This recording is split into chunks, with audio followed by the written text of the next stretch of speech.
that's why I feel like it's so important, especially at the highest level, to be so selective and careful with what you do. And in terms of like athleticism, you could say like, okay, well, we can try to like do athletic maneuvers in the gym. And there's certainly a lot of things you can do in the gym other than just lift weights. You can throw around med balls and do all kinds of things that are maybe a little bit different than powerlifting, weightlifting, bodybuilding type stuff. But maybe for you kind of think it's better for somebody to lift specifically for hypertrophy or lift specifically for strength. Maybe you are doing some of those dynamic movements, but have them be specific towards whatever particular goal and try to pin that down and try to have a good basis and understanding of that. And if you need to be athletic and need more rotational work, probably the best place to do that is probably more so with the sport specifically than anything else. Absolutely. But it's separating the adaptation. So mobility, stability, strength, hypertrophy, speed. What am I working on? And what exercises am I going to pick specific to that goal? And not mixing and matching. We can't do that. I think that guy may just, again, we're just assuming he might be, trying to integrate some of that stuff so that he can stay fluid. Like that, maybe that's like kind of what his thought process is, or what someone's thought process might be if they're trying to integrate various movements with their lifting. Mm-hmm. Maybe. Yeah. I'm curious for you too, because there's two ways. I want to start with like, let's say that a boxer, male or female, is listening to this, or any type of martial artist actually, and they don't come from a lifting background, because you do, right? So how can they integrate strength training, lifting, gaining muscle without without actually becoming more stiff, without having it impact their movement? How would you have them integrate that? I think that as long as you continue practicing your sporting movement in parallel, there should be little to no loss of skill, technique, or speed. Yeah. Like I remember when I was doing Olympic weightlifting, for example, I started benching, or I started doing a little bit of heavier deadlift. It's not like my shoulders all of a sudden became tight and now I forgot how to put the barbell over my head because my body got confused because I was benching. You know, it doesn't really happen that way. I think that the priority always remains a priority, and as long as you're doing your sport first and you're prioritizing that, all of those movements and your mobility for those movements and your conditioning for those movements, then whatever you do outside of that shouldn't be a worry. Now, I totally agree with that. Now, from the flip side, though, because we're seeing a lot of power lifters, we're seeing a lot of bodybuilders, and a lot of people within this sphere go into running, boxing, jiu-jitsu, and they're finding it difficult to move well within those sports. Now you're experiencing this too, and you've already had 4 fights, so you're becoming more athletic over time, right? But how does a lifter potentially unwind all of the stiffness that they've built up throughout their specific sport so that they can get better at movement, martial arts, etc.? Dude, I mean, I think that's just time. Because, and I remember I had this conversation with Stuart McGill when my back was messed up, and he's like, Steph, you have to remember that you have to be careful what you wish for. You know, like if you won a 600-pound deadlift, you're also asking to have the stiffest body on planet Earth. Like your ability to move that barbell from point A to point B is directly correlated to your ability to maintain your core tight, stiff. So be careful what you wish for. Like you can do it, but you're going to be very, very stiff, very, very tight. You know what I mean? And I didn't understand what that actually meant until I started doing boxing and transitioning outside of lifting. Then I'm like, because you were mobile. I was mobile, but I taught myself, my body, my nervous system, my muscles. I taught them to be in a kind of like chronic, tight state. Locked down. Yeah.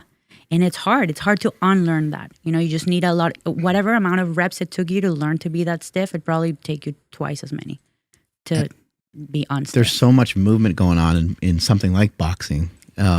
With every punch that you throw, every time you avoid a shot, you know, you're moving your head back and forth, that kind of like windshield wiper type of movement. And for somebody that like creates stiffness, that actually kind of hurts just doing like small, even just mimic of just bringing your body back and forth just ever so slightly. The rotation stuff's not nearly as bad, but like just this part feels sketchy when you. It does feel sketchy. That's the best way to explain it. Yeah, when you build a stiff body, you're like, I don't know about that. Yeah, I shouldn't be moving in this direction because you avoid it so much, right? Like because what you want is when you have that bar, you want to stay locked in. You don't want your body to your spine to be all wiggly, right? And it does feel so unnatural after avoiding that for so long. It feels completely unnatural. Like, yeah, like you're doing something wrong. And that's supposed to be in our gait, in our jump. Like that's supposed to be in like everything. When we throw, like it's in everything. You go to throw something, one shoulder, goes higher and one shoulder goes lower, it dips back and forth. It's a blessing and the curse of specificity. Power Project family, how's it going? Now, we talk about sleep all the time on the podcast because it's one of the biggest things that helps you with your health and fitness, your recovery, your muscle gain, your fat loss, everything. That's why I've partnered with 8 Sleep for such a long time now, because the technology behind the mattress allows you to track your heart rate, the amount of times it takes you to fall asleep, your tosses and turns, your heart rate variability. It changes its temperature through the night based off how you sleep, but not only yourself, but maybe your partner on the other side of the bed. It is an amazing mattress. Andrew, how can they learn more?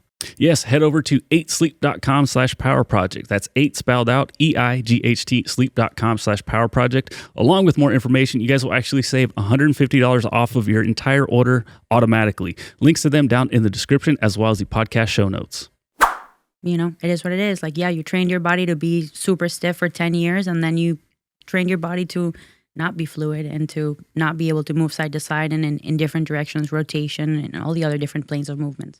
There's also an aspect of like you trained yourself to like the highest extent of stiffness possible for somebody your size. Yeah. Like it wasn't just like, I'm going to go in the gym and do 405, because you could probably still, my assumption is you could probably still do like 400, 500 on a deadlift fairly easily. But the numbers that you got up to, it's like another level of stiffness needs to be built to be able to achieve this. Yeah. So when I say that, it seems that athletes can learn to create stiffness with those movements, but you just need to be careful at how high of a level you're trying to take this, because being able to create that should be good. But if you're trying to do 700 or 800 on a deadlift, maybe you don't need that much. Mm-hmm.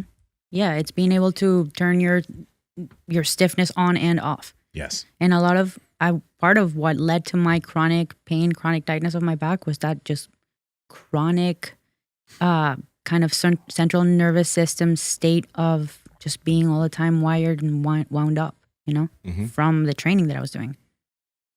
You were also pushing a lot of other stuff too. Your business was skyrocketing at the time, so there was probably other factors. Do you think there was some things you could have done to maybe avoid? Or do you think it's a little bit of a byproduct of just being a savage? Because you broke like 27 all-time world records or something like that, right? I trained like a moron a lot of the time, but because I could, I kind of like fast-tracked my way to those world records because I could take it. I was feeling good. I was just doing training block after training block after training block, no rest pretty much, competing every time that I could. If I could go back and just, at least if my goal were to be or was to stay in the sport longer, would just be to like be more patient with it, and not worry so much about getting strong fast, but staying in the game for long, like staying injury free. That would have been kind of my priority, and incorporating other elements of fitness into my training throughout the year, at the very least, like a very obvious off season where I'm doing actual cardio and running and like, challenging my heart and staying completely out of the weight room. I would have done something like that. And if you were having this conversation with yourself, I would have said, like, fuck get out you. of here. Yeah. What have you learned from feeling good? Because sometimes I think that's what we do as athletes. We're like, I feel great. I'm going to go up. That 500 moved good. I'm going to go for 550, or I'm just going to throw another plate on there. Fuck it. What have you learned from that? Because sometimes it's nice to feel good, but sometimes just because you can doesn't mean that you should. But you know what? I felt good so little times. Like I felt bad most of the time. So the times where I came into the gym and felt fresh and good and strong, I'd always try to capitalize on. So wait, what do you mean by that though? I felt like shit all the time. I don't know. Like I just trained, so I was running hot all the time. You'd still hit your numbers though. Probably. Sometimes. Okay. Sometimes I had to auto-regulate a lot, and that was kind of the area of strength training that most interested me back then, was auto-regulation, understanding like when you need to take a step back versus do what's on the program. Should I do RPE versus intensity-based train versus percentage-based training? Like when do you know when you can press the gas or when you can? Yeah. It's individual. I didn't come up with any sort of like concrete answer, but for me it was like I just felt that most of the time I wasn't at my 100%. So the few times that I came in and felt good, I just try to push it, you know? So Okay. from a practical side, because there are a lot of people who are still within lifting right now. They still want to go do meets. They still want to break whatever records that they want to break, right? What practices do you think, as far as movement's concerned, or whatever you think is important for longevity, would you have them or would you tell them to try to include, whether it's rotation, whether it's some aspect of cardio, that could help them improve and not take away, because no one wants it to take away, right, from lifting, even though it might just add some time to getting to certain numbers. There's a few things. I think for once is adjusting your training based on your experience level. I think that's a big one. Because the closer you get to your kind of true physiological potential, like the absolute amount of weight that you can possibly move, the closer you get to that, the less margin for error there is in terms of injury. Like if you're flying close to the sun, you're bound to burn some feathers. You know what I mean? So the closer you are to that number, the more careful you have to be with your training and how you're programming it and how often you push it and what your recovery is like. So making sure that you make those adjustments as your training age goes up, as you gain more experience and as you get closer to your full potential. The other thing that I mentioned to Mark was making sure that you are including a very clear off season into your training. Like there has to be at least a 2-month period of time where you're not inside the gym lifting. Like stay out of the gym, go running. Like all together. Yeah, man, like miss it. Nothing's going to happen. You and I learned that, nothing's going to happen with 2 months of not lifting. Like you'll come back honestly better than ever. Better than ever. You'll come back. Your nagging aches and pains are going to be gone. You're going to be hungry to lift again. Your nervous system's going to be rested. You're going to feel good. You're going to go in like wanting to crush it. That's another one. And I think like also including aerobic activity throughout the year to a point where it doesn't, you got to minimize interference with strength, because obviously those are two completely separate adaptations. Your goal is not to improve your cardiovascular conditioning during a powerlifting prep. That is not the goal. The goal is to it's more like parasympathetic state training. Just as hard as you go into the gym, you should also go as hard outside of the gym, trying to get your nervous system to be in a resting state. And walking and cardiovascular training is a great way to do that. Hey, I know you guys enjoyed the video, so like, comment, subscribe, and head to the Power Project Discord below. Talk to y'all later.